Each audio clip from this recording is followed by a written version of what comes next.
Bonjour à tous, bienvenue dans ce webinaire sur les excrétas qui s'appelle Trucs et astuces pour atteindre l'excellence. Je suis Séverine Kozanski et avec moi il y a Valentina Elzeta et Laetitia Chevalier. Bonjour Bonjour, mesdames. bonjour tout le monde. Bonjour à tous. Donc vous allez pouvoir communiquer avec nous des questions sur la case QR sur le bord de vos écrans. Et à la fin du webinaire, on fera une séance de foire aux questions sur laquelle on pourra échanger plus amplement. Donc, on va commencer par le sommaire. Hmm. Ouais. Donc, vous allez voir qu'on va faire une petite introduction, des petits préambules. Après, un rappel sur les bonnes pratiques de la gestion des excrétas, la répercussion d'une mauvaise gestion des excrétas, c'est-à-dire le péril fécal. Comment on peut optimiser au quotidien la gestion des excrétas, c'est-à-dire les excrétas dans la vraie vie. Et un peu de lien avec la certification HS V2020 version V2024. Comment on peut atteindre l'excellence excréta et la boîte à outils. Vous verrez cette boîte à outils, vous pourrez la demander via les liens habituels pour avoir plein de trucs et astuces concrètement pour les appliquer dans vos services. Donc, il y aura la foire à questions et une conclusion. Vous pourrez, avec vos téléphones, passer devant le QR code qui s'affichera tout au long du webinaire et rejoindre la chaîne YouTube sur laquelle elle sera en rediffusion. Voilà, mais on va commencer pour attendre les quelques retardataires par un petit sondage. Mhm. Alors, ah, c'est pas le bon ordre. C'était pas effectivement la bonne question. Ça doit être celle-là. Voilà, effectivement. Alors, est-ce que vous êtes un médecin, un pharmacien, une sage-femme, un infirmier ou une autre catégorie socio-professionnelle? On vous a spoilé une des questions à la fin du webinaire.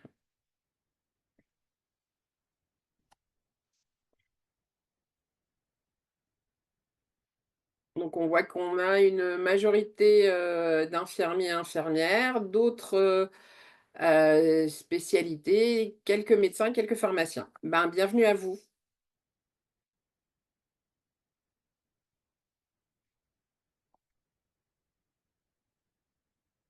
Alors, pour la suite, alors je crois que j'ai une mauvaise connexion parce que ça rame un peu. Sinon, je vais laisser la main à Valentina, enlever ma caméra pour que la bande passante soit le mieux pour vous. C'est bon, Séverine, tu peux continuer. Ça a changé. Donc Donc, il y là, a un tu as le message, deuxième tu peux... sondage. Oui, non, c'est le deuxième? Ok. Hop. Désolée, c'est les... Excusez-moi, hein, c'est les joies du direct. Donc, la deuxième question qu'on vous pose en sondage, c'est est-ce que vous êtes membre d'une équipe d'hygiène? Oui ou non? On vous laisse quelques secondes pour répondre. Voilà. Donc, à 86%, vous êtes membre d'une équipe d'hygiène. Alors, bienvenue à mes collègues.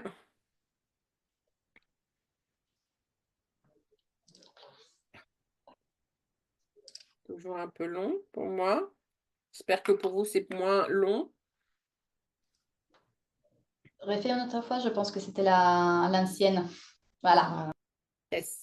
Donc, comme je vous l'ai dit, il y aura un replay sur la chaîne YouTube et vous aurez une boîte à outils.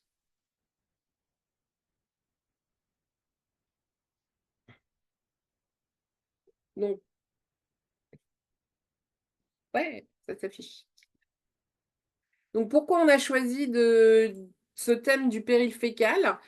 Parce que c'est en ce moment une réémergence du péril sanitaire. On a vu plein de réémergences de phénomènes qu'on avait oubliés, que ce soit le Covid ces derniers jours, la coqueluche récemment, le péril fécal. On a beaucoup d'infections associées aux soins, dont les micro-organismes sont des bactéries commensales.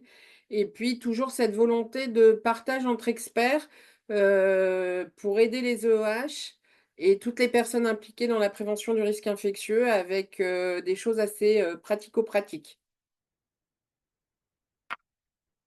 Donc, moi, je suis cadre infirmière hygiéniste. Je m'appelle Séverine Kozanski. J'ai fait beaucoup de services, dont de la réanimation. Je suis handicapée aussi. Et je travaille beaucoup sur les facteurs humains en santé. Et c'est pour ça que notre ami Thomas Pesquet est là, parce que je travaille avec une personne qui travaille avec lui sur ses sorties dans l'espace. Et ben, les ambulances, parce qu'aujourd'hui, je forme les ambulanciers. Donc, les objectifs pédagogiques de ce webinaire, c'est d'un, de connaître la bonne pratique autour de la gestion des excrétas, et deux, que vous puissiez identifier les critères qui sont en lien avec la gestion des excrétas dans le cadre de la certification. Alors, une petite précision, on va survoler ces critères dans ce webinaire, parce que ce n'est pas le sujet, la certification, mais vous pouvez retrouver sur la chaîne YouTube un autre webinaire en lien avec la certification où il y a beaucoup, beaucoup plus de détails et encore une boîte à outils. Et justement, Cyril, qu'est-ce que tu veux préciser avant les débuts? Est-ce qu'il y a un... Bah, tu partages déjà ton préambule. Alors, bah, en fait, je voudrais qu'on passe la limite de ce dont on parle. Les excrétas, c'est effectivement spontanément les urines et les matières fécales, mais c'est surtout toutes les substances chimiques éliminées par l'organisme qui sont des déchets de la nutrition et du métabolisme. Entre autres, on rajoute les vomis, la bile, la transpiration, le gaz carbonique. Donc, c'est vraiment très large. C'est vrai que dans les services, on est très focalisé sur les urines et les selles, mais c'est beaucoup plus large que ça, les excrétas. Et du coup, quand tu dis beaucoup plus large, comment tu peux nous préciser leur composition? Oui, alors, on a les urines, où là, bien sûr, vous êtes raccord que c'est 95% d'eau, qui a des composés organiques, l'urée, la créate, l'acide urique, que normalement elles sont stériles, mais que parfois elles peuvent être colonisées par les germes de la flore digestive. Les matières fécales, on est aussi sur une grosse quantité d'eau, mais on a aussi de la matière sèche, qui sont les bactéries mortes, la cellulose, les fibres, et la flore commensale intestinale. Et dans les vomissements, ben, on a de l'acide gastrique, la bile, parfois du sang. On a tout ce qui a été ingéré dans les dernières heures, donc aliments, eau, plus ou moins déjà digérés, et des micro-organismes, dont les norovirus, responsables des gastroentérites. Vous savez, le truc qui va bientôt nous arriver avec l'hiver. Donc, moi j'ai un petit retard. J'espère que vous n'avez pas le retard de la disposition des diapos. Ouais. Donc, le périfécal et les risques associés.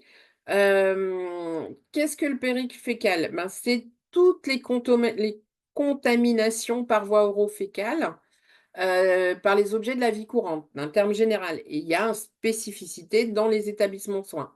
Donc, on peut voir sur ce schéma nos selles ou urines qui sont soit dispersées par nos amis les petites mouches, soit par les végétaux ou les aliments ou l'eau, et qui sont soit manupartés, soit avalés, et soit rentrent en nous par d'autres portes d'entrée, les plaies et les muqueuses.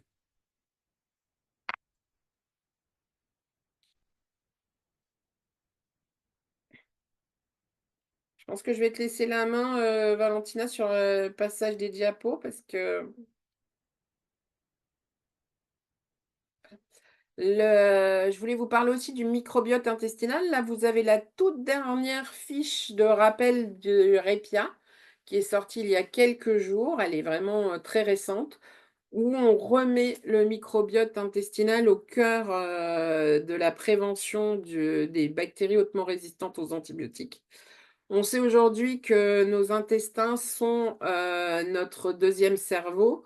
On sait qu'il y a une très grande influence de ce microbiote sur la mutation des bactéries en bactéries hautement résistantes aux antibiotiques ou aux bactéries multirésistantes. D'autant plus vrai que dans certains cas, il y a des bactéries commensales qui ont une enveloppe euh, qui leur permet de survivre rapidement, c'est-à-dire tout ce qui est sporulé, entre autres notre ami le Clostridium difficile.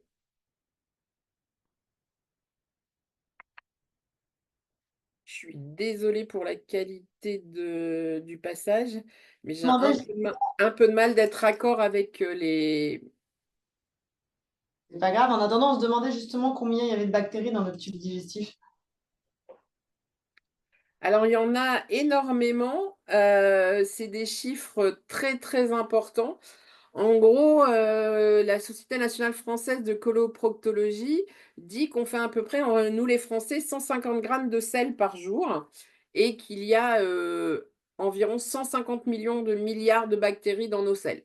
Alors 150 millions de milliards, pour vous faire un grand nombre, c'est en centimètres la distance entre la Terre et le Soleil. Ça en fait des bactéries. Voilà. Oui, d'accord, vous verrez, je suis nostalgique des JO. J'espère que vous aussi, parce que vous en aurez quelques petites illustrations. Les bactéries que vous connaissez aussi beaucoup, des bactéries commensales, c'est les Escherichia coli. On a quand même 150 millions d'infections urinaires dans le monde, dont la majorité est due à Escherichia coli. Un des chiffres assez importants, c'est que chez les Françaises de moins de 24 ans, il y a moins une Française sur trois qui a eu une infection urinaire. Là aussi, vous avez la petite fiche récente sur les conseils pour prélever les ECBU. Et du coup, Séverine, est-ce que tu peux préciser la différence entre contamination et colonisation du coup? Ah oui, c'est une bonne question parce que souvent on se la pose, surtout sur les infections urinaires. Voilà.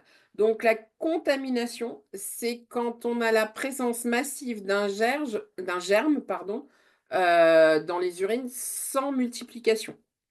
La colonisation se caractérise par une multiplication bactérienne qui dépasse les capacités totales de défense, mais sans toutefois induire de signes cliniques. Donc ça veut dire qu'on a été contaminé et qu'il y a eu une colonisation, elles se sont multipliées dans nos urines sans toutefois déséquilibrer notre système immunitaire, notre système de défense, et il n'y a pas de signe associé. C'est plus clair? Oui, je te remercie. Donc, on va faire un petit rappel sur les bonnes pratiques sur la gestion des excrétas pour une protection maximale, parce que bien sûr, on a vu qu'il y avait énormément de bactéries, donc encore faut-il qu'ils ne soient pas diffusés. Donc, on peut la découper en trois étapes. La première, c'est comment évacuer les excrétas, dans quoi on les recueille, dans quel matériel, comment on se protège pour pas en avoir sur nous, pour pas en étaler partout, comment on évite le risque de contamination. Et la dernière, c'est quelles mesures on peut mettre, bien sûr les mesures barrières, et sur quel levier on peut agir pour diminuer le risque du péril fécal et la prévention du risque infectieux. Donc, comment les recueillir? Voilà, on a fait un petit diaporama de tout ce auquel on peut penser pour recueillir du matériel. Il faut qu'il soit en bon état, adapté aux besoins du service, avec son couvercle, qu'il soit remplacé dès qu'il est abîmé, et puis qu'il soit stocké dans un endroit propre. Donc, après, comment on fait pour les acheminer à leur point d'élimination? Évidemment, on ne fait pas pipi dans le lavabo, donc on ne verse pas les urinaux dans les lavabos directement, ni dans les WC directement. Donc, bah, avant de pouvoir les emmener jusqu'au point d'élimination, ben, les règles de base en hygiène, c'est pas drôle, c'est pas fun pour tous les hygiénistes, mais c'est toujours les mesures des précautions standards, c'est-à-dire l'hygiène des mains, la non-exposition aux liquides biologiques avec les EPI adaptés et la gestion de l'environnement. Alors, les EPI, eh ben, il faut quel dress code nos soignants doivent porter pour gérer l'élimination. C'est toujours la même chose, hygiène des mains, zéro bijoux, des gants, un tablier en plastique. Et oui, on va ressembler à la poissonnière de notre supermarché. C'est pas fun, on n'est pas très joli avec, mais c'est pour protéger notre tenue. Masque et lunettes si on a des risques de projection. Après, ben, qu'est-ce qu'on fait pour emmener les excrétas du lieu de fabrication, c'est-à-dire la chambre du patient, jusqu'à leur lieu d'élimination? Et, et ben, il faut lui mettre un couvercle dessus, il ne faut pas utiliser les douchettes, il ne faut pas le vider dans les toilettes ni dans le lavabo, il faut faire attention à cette tenue. Alors effectivement, on va penser prendre ce petit dessin humoristique parce que effectivement, bébé, on ne pense pas qu'ils peuvent nous faire pipi dessus directement. Mais quand on manipule, on peut renverser le contenu des excrétas directement sur nous. Donc, on doit aussi se protéger. On est vraiment sûr qu'elle existe, cette contamination par aérosolisation, Cyrine? Alors, pour le coup, oui. Alors, comme vous l'avez pu voir sur cette image ou dans la slide suivante, l'aérolisation, avec les nouvelles technologies, on la voit bien là sur cette photo au laser. Les tâches se renverser, ben, on le voit bien. Et ce petit TikTok de ce médecin va vous montrer les risques si vous avez chez vous, même à votre domicile, des WC dans votre salle de bain sur le risque de bactéries sur vos brosses à dents. Donc pour ceux qui ont une difficulté à lire le QR code, sur tous les moteurs de recherche, il y a un petit symbole, comme vous voyez à droite, et vous pourrez peut-être un petit truc et astuce pour vous faciliter pour lire les QR codes. La deuxième chose, c'est le splash risk. Il y a des études qui ont été faites par le Repiaspiadi qui ont montré, dans un premier temps, la contamination des siphons. Donc là, on est sur de la réanimation où les excrétas sont jetés directement, on parle par exemple de la bassine des toilettes, dans le lave-main de la chambre de réanimation. Il y a constitution d'un biofilm et quand on se lave les mains, il y a une pression très forte sur le biofilm qui casse et du coup, il y a une projection à plus d'1 mètre, 1,50 m de l'évier. Donc, vous imaginez dans vos toilettes, c'est pareil. C'est pareil, si vous voulez jouer aux experts, vous pouvez prendre la lumière bleue des boîtes de caissons pédagogiques sur lesquelles vous faites l'hygiène des mains et passer cette lumière bleue à l'intérieur de vos toilettes et vous verrez la projection de vos excrétas dans vos toilettes de maison. Et ben, c'est pas ragoûtant, on se croirait dans un motel américain d'une mauvaise série policière. Du coup, on a emmené avec notre couvercle nos bons OPI à un local d'élimination. Et là, on a trois possibilités. Soit on a un lave-bassin et on le met plein dans le lave-bassin avec le bon cycle et après on stocke nos bassins propres ou nos urinaux propres dans le local. Soit on a un broyeur et du coup là aussi il nous faut un stockage en amont de tout l'usage unique. Et attention, la petite vanne du broyeur, c'est qu'on ne jette pas le gant avec le broyeur, puisque là on est sur de la cellulose et que le gant en plastique va bloquer le broyeur. Et notre dernière solution, c'est les sacs de protection. Il y a les différentes formes selon les différents excrétas, où là on les ferme et on les jette dans les DAOM. Les rappels sur les bonnes pratiques, c'est une vieille fiche. J'ai pas trouvé plus récent cette fiche technique. Elle résume tout. Elle date il y a très longtemps, mais j'ai pas retrouvé de pratique plus récente ou aussi complète. Donc on a toutes les étapes rappelées dessus des bonnes pratiques. comment éliminer les excrétas, la prévention de la transmission, la gestion de l'environnement et bien sûr la manipulation des déchets du linge souillé. Elle reprend tous les éléments qu'on a vus ici pour préparer vos procédures. Alors, notre ennemi, le péril fécal.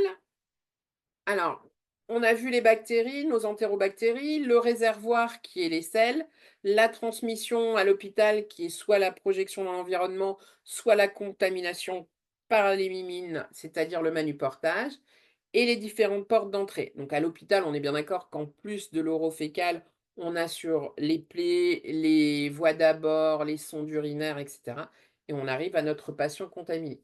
On a bien une chaîne de contamination et il faut la casser. Ce schéma aussi rappelle que ça concerne tout le monde, qu'il y a plein de moments où la diffusion des bactéries dans les soins au quotidien implique un des soignants, quel qu'il soit, et qu'on a soit le mésusage des gants, soit la mauvaise hygiène des mains, soit la contamination de l'environnement qui va aboutir à la contamination de notre patient. Donc il faut absolument rompre la chaîne de contamination.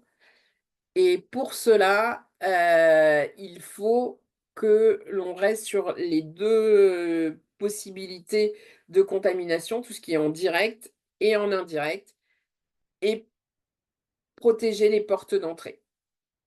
Il faut absolument se rappeler que tout ce qui est, toutes les manipulations au contact des excrétas peuvent à la fois exposer les professionnels au risque et les patients et l'environnement, la contamination microbienne. Donc, c'est vrai qu'on est sur des mesures barrières simples, hygiène des mains, précautions standards, bon usage des gants et des EPI, mais c'est vraiment un des piliers de la gestion du péril fécal.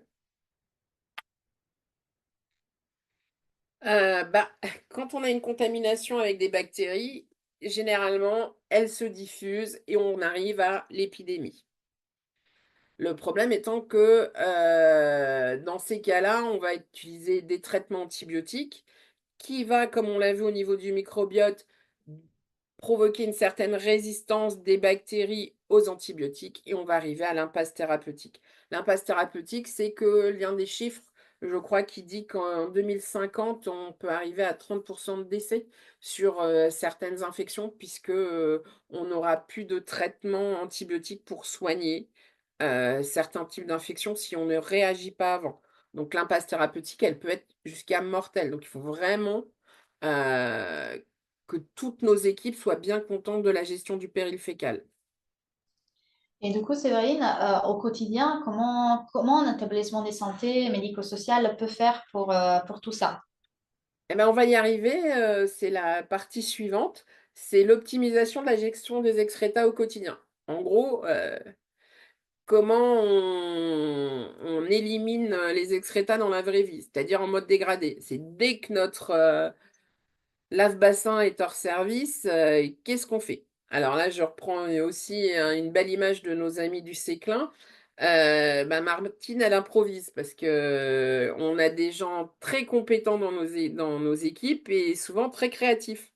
Et dès qu'il y a une douchette, on a envie de l'utiliser parce que c'est un peu comme le Karcher, ça va bien décaper, sauf que ça va faire une projection. On est dans l'aérolisation. Donc, quand on est en mode dégradé, c'est pas drôle, c'est respecter des précautions standards avec un port d'équipement de protection individuelle lors des soins souillants, mouillants à risque de protection. Parce que là, on est en risque d'AES, hein, exposition au sang ou au liquide biologique. Élimination dans un vidoir, pas dans les toilettes de la chambre, ni dans les éviers, etc. Et nettoyage et désinfection dans un lieu dédié. Donc, on est vraiment sur un top 3. Du coup, en mode dégradé, c'est un peu compliqué à gérer. Donc là, on a l'usage unique en médaille d'or quand on est en mode dégradé. C'est-à-dire soit ce qui est en cellulose et qu'on va jeter avec à l'intérieur, comme dans les sacs de protection, un gel qui va rendre le liquide solide et qui va pouvoir être jeté directement dans les déchets. Et du coup, Séverine, tu recommandes plutôt le sac de protection ou la désinfection manuelle?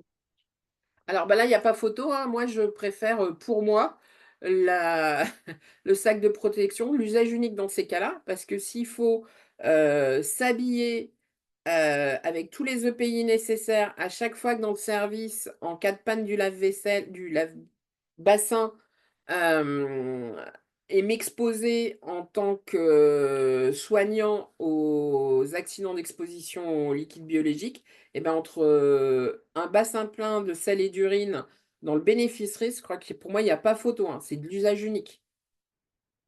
Après, je trouve que c'est plus simple, le sac, mais ça, c'est mon avis. Alors, c'est pareil, il y a pas que la fois où il y a plus de lave-bassin, c'est tous les endroits où il y en a pas.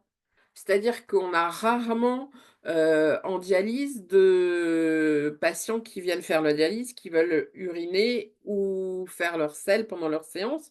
D'habitude, ils vont aux toilettes avant ou après, mais voilà. Donc du coup, il y a pas beaucoup d'utilisation de ces objets, dans les services de dialyse. En salle de réveil, c'est pareil.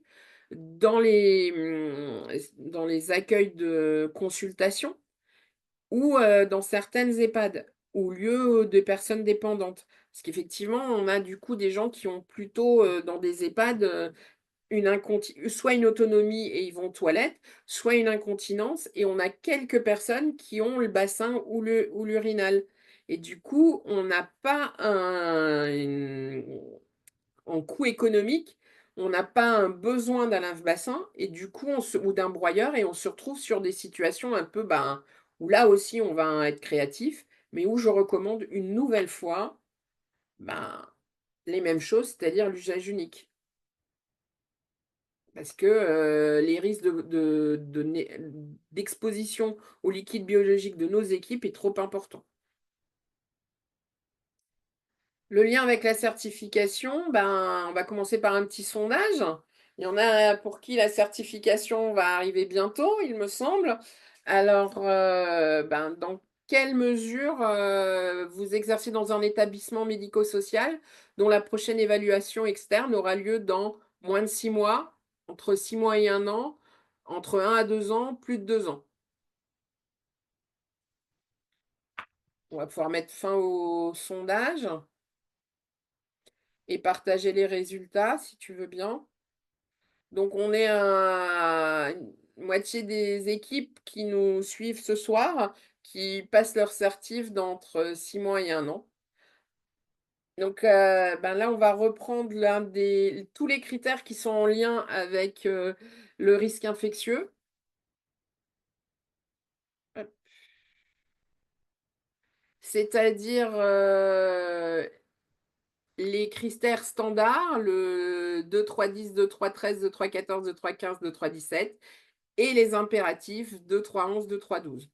Donc je ne vais pas accentuer pour moi l'explication sur la gestion des excrétas ici dans la certification. Vous les retrouverez plutôt dans la vidéo sur le webinaire qu'on a fait plus spécialement sur la prévention du risque infectieux et la certification. Mais on va quand même rappeler que c'est dans l'évaluation de la prévention des infections associées aux soins, dans le référentiel de certification, il y a une fiche pédagogique dans laquelle est bien détaillée la gestion des excrétas.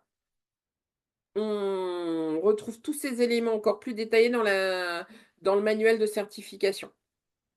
Alors je sais, C'est moi, vrai. je trouve plaisir à parler de la certification. J'adore ça. Séverine, du coup, on a parlé de la prévention du risque infectieux et tout à l'heure, tu faisais justement un rappel du coup, sur tout ce qui est l'antibiothérapie. Est-ce qu'on traite aussi ça dans ces webinaires? Alors non, on s'est limité à la gestion des excrétas. Je ne suis qu'infirmière, je ne suis pas médecin ou pharmacien, donc tout ce qui est en lien avec la prescription des antibiotiques, leur évaluation, l'adaptation et la prévention dans la gestion des antibiotiques, des bactéries hautement résistantes aux antibiotiques, je laisse ça aux spécialistes et ce n'est pas ma compétence. Donc, je n'en parlerai pas ici, mais c'est en lien dans la certification, effectivement. Voilà. Alors, on va parler à quelque chose de moins négatif, c'est l'excellence excreta. C'est ce auquel j'espère vous allez pouvoir tendre après ce webinaire. On a vu qu'il fallait mettre des procédures en place, le respect des précautions standards, du matériel, etc. Mais des fois, ça ne suffit pas. Il faut essayer de pouvoir appuyer sur des leviers pour accompagner les équipes pour tendre vers l'excellence excreta. Donc, il y a d'abord quelques points à mettre en place au départ. Quel est votre plan d'action pour partir sur l'excellence excreta? C'est réaliser un audit des vulnérabilités, renforcer les précautions standards et précautions complémentaires, comme on l'a déjà vu, accentuer la formation continue et avoir des actions avec votre établissement sur les leviers architecturaux.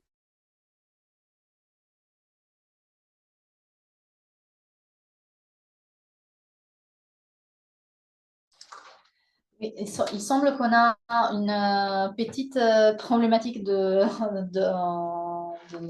Connexion. des connexions. Veuillez nous excuser. Nous contactons l'intervenante et on revient tout de suite.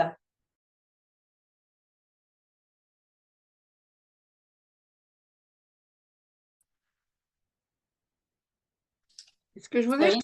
fait? Oui, tu nous as maintenant. Je suis désolée.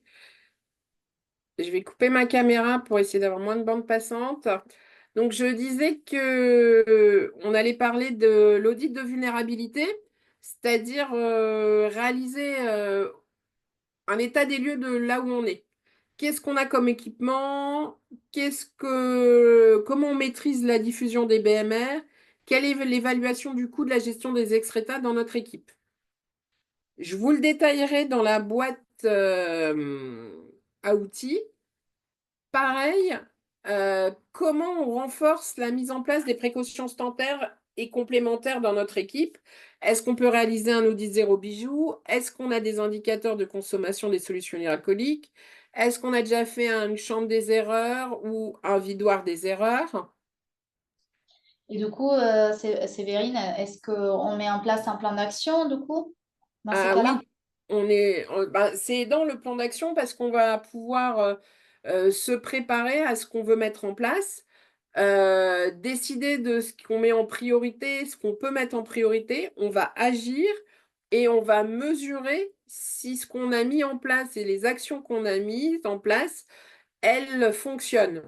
Et du coup, on va...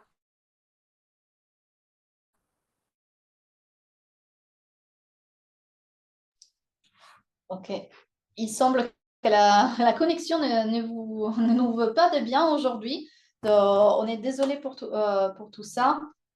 Mais ne vous inquiétez pas, on contacte Annation, Sévérine. Est-ce que tu oui, nous as... Voilà, parce oui. que pour l'instant, on ne t'a plus entendu.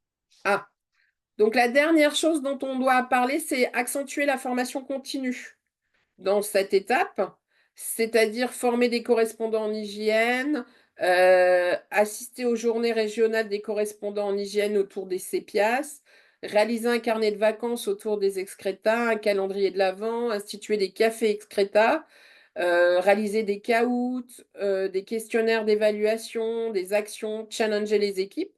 Dans la boîte à outils, je vous ai donné quelques pistes pour créer tout ça. Donc, les deux dernières choses, c'était comment mobiliser les leviers architecturaux et des équipements. Donc là, il y a le rêve de l'hygiéniste avec un super local de vidoir idéal et tous les éléments auxquels il faut qu'on puisse mettre en place dans notre établissement. Alors, on ne peut pas tout faire, hein, il n'y a pas d'argent magique. Du coup, mais on va progressivement pouvoir installer des choses dans le cadre des travaux, soit de réaménagement, soit de rénovation. Et du coup, il va falloir prioriser ce qui est important.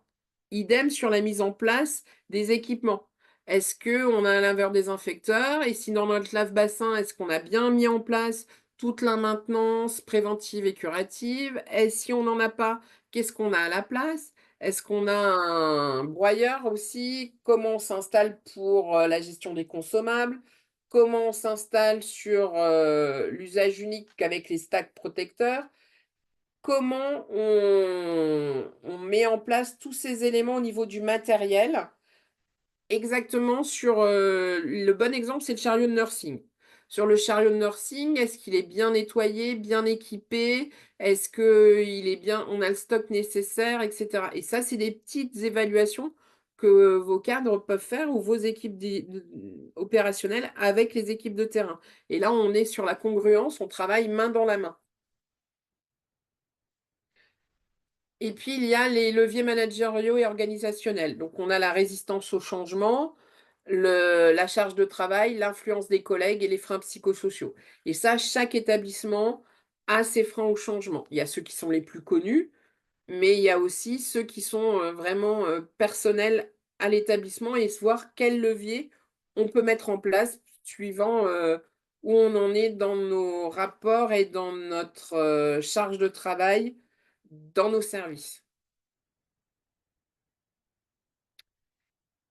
Dans les déterminants de la qualité et de la sécurité des soins en établissement de santé, vous pourrez trouver aussi 4 familles de déterminants qui sont vraiment détaillés. Il y a les ressources matérielles, les ressources humaines, l'organisation des équipes de soins et la coopération des équipes de soins ensemble. Je vous ai dit, la congruence, plus on est ensemble pour aller dans la même direction, plus on va loin. Et puis, ben, l'hygiène, faut pas l'oublier. Vous êtes nombreux à être membre d'une équipe opérationnelle d'hygiène. Vous savez que ça a il y a un facteur important, c'est la perception du risque. Comment est perçu le risque qui va nous permettre individuellement de projeter sur ce risque comment on va gérer le risque. Et effectivement, changer une couche à une personne âgée a des troubles cognitifs, qui va mettre les mains dans ses selles, etc., ça va pas être la même perception du risque d'exposition à ces excrétas que quand on va changer un bébé et un nourrisson à J0 juste après sa naissance, parce qu'on a du mal à le considérer, ce bébé, porteur d'une BMR. Or, aujourd'hui, il y a des nourrissons qui sont porteurs d'une BMR. Et puis, ben, le risque zéro est impossible. Pour tendre vers zéro dans les risques d'exposition aux gestes excréta, ben, il n'y a pas c'est pas possible. Mais par contre, on peut à la fois travailler sur 2 postes en même temps, la gestion des excrétas et le maintien des antibiotiques. Et là, effectivement, le questionnement bénéfice-risque du maintien des antibiotiques et de comment on gère les excrétas va nous faire gagner 100% d'efficacité. Alors, on va faire un petit sondage un peu plus ludique que les questions qu'on a posées précédemment, mais vous avez déjà spoilé tout à l'heure. Vous devez réaliser un change au lit d'un patient dépendant. Quel est le matériel nécessaire à ce soin? Un gant de toilette à usage unique, des solutions hydroalcooliques, une surblouse, un tablier de protection en plastique, un détergent désinfection, des gants, des draps et un change. Vraiment, Internet, je ne sais pas ce qui se passe. Je suis désolée de ces, de ces continuels allers-retours. On ne t'entend pas, Séverine. Voilà. Là, non, toujours pas. C'est pas grave. Voilà, là, c'est bon. T'es en mute? Alors, si vous me retrouvez, mais en mute, c'est pas drôle. Je suis vraiment désolée pour la qualité de la communication.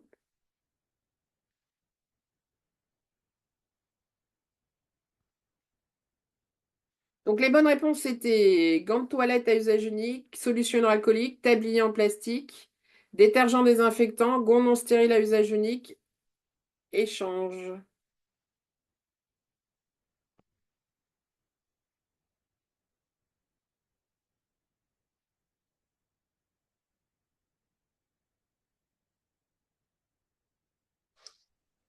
Prochain sondage, donc je vous invite à y répondre.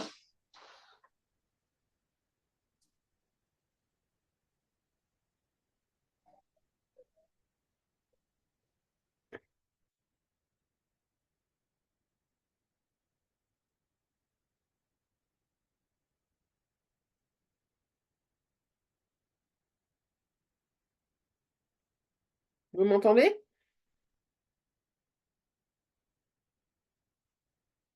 Oui, on t'entend, Séverine. C'est Donc parfait. les résultats de celui-là, du sondage-là, peut-être? Donc là, il fallait bien...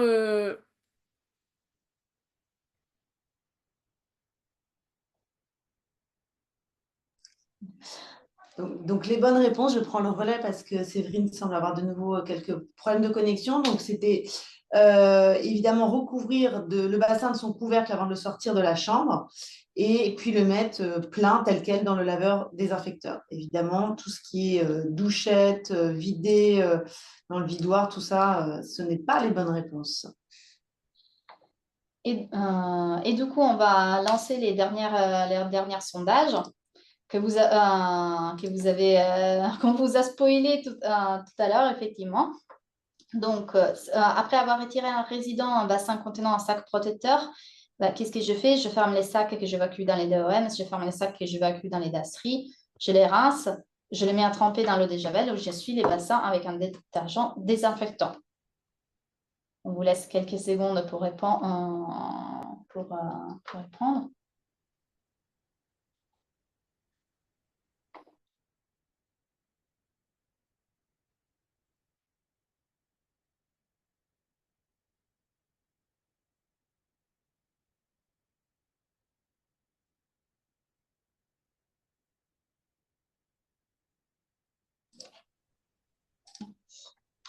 Parfait. Donc, on a des connaisseurs effectivement parce que effectivement c'était bien les bonnes réponses. Je ferme les sacs que j'évacue dans les DOM et je suis les bassins avec un détergent désinfectant.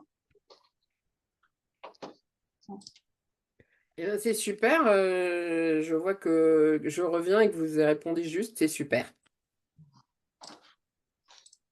Tout à fait. On te laisse la main, Séverine, pour les. La boîte à outils. Hein. Oui, donc j'ai préparé une boîte à outils que vous pourrez récupérer via le lien, euh, dans lequel je vous ai développé plein de trucs et astuces. Je vous ai remis tous les liens avec les CPIAS, des vidéos qui sont pertinentes, des PowerPoint qui sont pertinents, des jeux, des serious games. Comment monter votre carnet de vacances, comment monter votre carnet de l'Avent autour des excrétas afin de vous aider dans votre quotidien pour parvenir à l'excellence excréta. Et je me permets de rajouter, Séverine, donc ces liens que tu nommais tout à l'heure, en fait, il vous parviendra avec les replays en fait, de la vidéo. Lors du replay, vous aurez aussi les liens pour accéder à la boîte à outils. Et si pour quelque raison qu'il soit, vous n'avez pas accès à ces liens, n'hésitez pas à contacter Didactique et on vous l'enverra directement par e-transfert. Je te Merci. laisse la main, du coup. Oui, alors je veux bien que tu continues à passer les... Ouais, on arrive aux questions. Donc, est-ce que vous avez des questions vous avez reçu des questions pendant le webinaire, Valentina? Oui, tout à fait. Alors, si vous avez des questions à poser, il y a une petite boîte QR normalement en bas de votre écran où vous pouvez écrire directement vos questions. Donc, on en a reçu quelques-unes. Donc, la première que je vois, comment pratiquer un SCBU dans un service d'urgence avec l'utilisation des sacs protecteurs en absence des lave-bassins. Les sacs protecteurs en absence de lave-bassin. C'est-à-dire comment concrètement on va faire un ECBU dans quand on Urgence. est au service d'urgence et qu'on a des sacs protecteurs pour récupérer l'urine pour le mettre dans les ECBU. Alors il existe, normalement vous pouvez demander à vos labos. Si on n'arrive pas à faire comme dans la nouvelle fiche que vous trouverez dans la boîte à outils sur les bons conseils pour faire un super ECBU, des systèmes de prélèvement qui fonctionnent dans les bassins. Donc ça, il faut demander à votre laboratoire. Normalement, ils doivent en avoir à votre mise en disposition. Voilà. Pour ceux où je répondrai pas aux questions ce soir, où j'ai pas la réponse, où on n'a pas eu le temps de la traiter, n'hésitez pas à les poser, on vous répondra en bas du replay. C'est ça, hein, Valentina? Tout à fait. Donc, deuxième question, Séverine. On nous demande en fait comment intégrer quelle est la place du patient, de l'usager dans la gestion des secrétaires, surtout quand il est dépendant, en fait. Quand il y a Alors, une dépendance. alors là, on est dans le patient dépendant. Donc, ce qu'on appelle un patient dépendant, c'est un patient qui ne pourrait pas gérer ses excrétas seul. Par contre, on est bien d'accord que l'implication du patient, c'est important dans la gestion du prévention du risque infectieux, puisque c'est un des critères de la certification. Comment le patient gère la prévention du risque infectieux? Entre autres, il y a l'hygiène des mains qui peut être mis en place, où là, on interagit avec le patient, ses proches, sur la prévention pour le risque manuporté des bactéries. Et la deuxième chose étant d'expliquer comment va se passer pour le patient dépendant, si c'est pas du tout la même chose pour le patient dépendant qui serait porteur de change ou le patient qui aurait besoin, si c'est un homme, d'un urinal ou d'un bassin. Parce que là aussi, il y a de l'éducation à faire, de la prévention du risque infectieux où on peut échanger. Il existe sur quelques CEPIAS des fiches pour échanger d'appui, pour communiquer avec le patient et sa famille sur la prévention du risque infectieux, entre autres sur la gestion des excrétas. Voilà. Parfait, merci Séverine. On a une autre question. Peut-on enlever les vidoirs dans des petits locaux lave-bassins quand on a des sacs protecteurs et que l'on retrouve des brosses et que l'on souhaite aussi gagner de la place? Et c'est encore obligatoire. Je pense qu'il parle des vidoirs dans des petits locaux lave-bassins, en fait. Alors, Je- euh, le pense- vidoir, tout dépend des locaux. Je vais vous dire que on peut supprimer, plus on rationalise son réseau d'évacuation et ce réseau d'eau, d'arrivée d'eau, de gestion des eaux, là je parle légionnelles, bactéries, système, voilà, qui parle aussi à nos équipes de H, plus on le rationalise, mieux c'est. Moins on laisse de possibilités aux équipes d'être créatives et inventives, mieux c'est aussi. Maintenant, là, du coup, j'ai du mal à saisir, puisqu'on n'échange pas avec la personne, c'est juste une question écrite. Je vais peut-être répondre à côté de ce qu'elle imaginait, mais si on a un lave-bassin qu'on n'utilise plus, qu'on a un vidoir qu'on n'utilise plus, qu'on veut se débarrasser des brosses du vidoir et du lave-bassin, effectivement, on peut le condamner à utiliser que les sacs de protection à usage unique. Ça me paraît, en fonction de l'étude de coût de la consommation qu'on a. Si on est dans un service de soins où on utilise, je sais pas, où on a 25 patients et qu'on utilise 25 bassins tous les jours sur les 25 patients, bah, peut-être que quand même racheter un broyeur ou un lave-bassin, c'est peut-être plus économique. Voilà. Donc après, il y a des études au cas par cas en fonction de l'activité du service, des locaux pour le faire. Merci Séverine. Donc, Là, de manière générale, je ne peux pas être plus précise, il me manque des éléments. Je suis désolée. J'ai une autre question. Avez-vous des lignes directrices pour la gestion des excrétas proposées par l'OMS pour les hôpitaux de tiers-monde, par exemple pour l'Afrique subsaharienne, puisque la gestion des excrétas pose un problème important dans nos pays?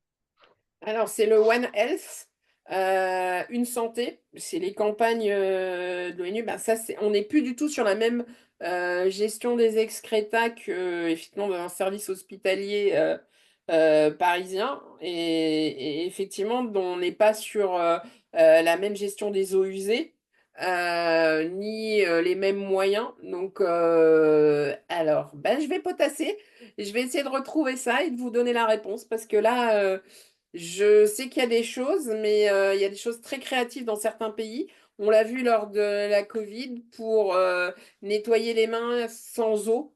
Ben, comment on faisait? Il y a des ingénieurs et des techniciens qui ont été très créatifs dans certaines régions africaines. Donc, ben, je vais potasser ça, puis je vais essayer de vous trouver des réponses, parce que j'avoue, c'est pas mon expertise prioritaire. Et pour la personne qui a posé cette réponse, on va répondre votre adresse mail pour vous adresser la réponse. Voilà. Voilà. Et je pense qu'on peut faire une dernière petite question. Séverine, t'es OK? Oui. Que faire si on a été exposé aux excrétas pendant les soins? Quelles sont les bonnes pratiques dans ces cadres-là? Alors, ben, déjà, ben, si on a été exposé aux excrétas, il faut faire une déclaration d'exposition aux liquides biologiques et mettre en place les procédures, soit dans le kit AES, soit pour, si on l'a eu dans les yeux, si on est sur la peau, changer de tenue. Ça aussi, dans nos leviers managériaux, il faut que les équipes aient de quoi se changer. On sait qu'il y a beaucoup de sous-traitance de la lingerie et que du coup, on n'a pas toujours le nombre de tenues nécessaires ou ben, des fois, il y a un retour selon les tailles. Si on a des intérimaires ou des remplaçants, ben, on n'a pas toujours les tenues qu'on veut, surtout si ben, les vestiaires sont loin du tri du linge sale. Donc, ben, dans les lignes directrices sur les procédures, c'est qu'est-ce qu'on fait quand on est exposé au liquide biologique au sein de son service et changer de tenue. En gros, je mettrais ça en place si je prendrais une douche, si c'était sur ma peau. Voilà. Sans exagérer, mais ça serait plus simple. C'est clair. Bah, je pense que on a terminé pour aujourd'hui. Merci beaucoup à tout le monde. Merci beaucoup, Séverine. Oui, bah, je voudrais vous remercier, puis remercier Didactique de nous avoir permis de pouvoir échanger autour des excrétas. Je vous remercie de votre compréhension pour ces interruptions liées à l'instabilité de ma connexion Internet. Et puis, ben, n'hésitez pas, si vous avez des questions, on fera le maximum pour vous répondre. Et d'ici quelques jours, quand vous aurez le replay, vous pourrez avoir la boîte à outils et vous en servir.